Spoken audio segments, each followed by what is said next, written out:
বান্ধবী যখন নিজে লিপস্টিক পরে। বেশি লিপস্টিক নষ্ট করা যাবে না, একটু কাছিয়ে কাছিয়ে রেখে দিই যাতে অল্প করে ব্যবহার করতে পারি। এবার ঠোঁটের নিচে একটু ডট ডট দিয়ে নিই, ঠোঁটের উপরেও একটু ডট ডট দিয়ে নিই, ব্যাস। আর কিচ্ছু করতে হবে না, ব্যাস। আমি তো শিওর এরকম করে যদি আমি লিপস্টিক ব্যবহার করি আরো 1 বছর চালিয়ে নিতে পারবো।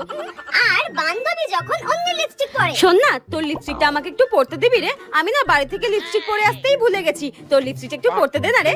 ঠিক আছে পর, কিন্তু টেপি এটা না একটু অল্প করে পরিস, এটা না আমাকে ও দিয়েছে। এই নে ধর। হ্যাঁ থ্যাংক ইউ রে। বান্ধবী লিপস্টিক বলে কথা, যত পারো তত ঠোঁটে ঘষে নাও, ও তো কিচ্ছু বলবে না আমি জানি। আরে মা এটা লিপস্টিক, তুই কি একদিনে এটা শেষ করবি নাকি?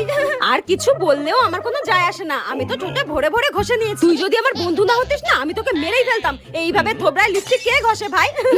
এই নে। হ্যাঁ এই লিপস্টিকটায় আর কিছু বেঁচে আছে, সব ঘষে ঘষে কাচিয়ে কুচিয়ে মেখে নিয়েছে। কি বাজে মেয়ে, মনে হচ্ছে মেরে মুখ ভেঙে দিই, ডাইনি একটা।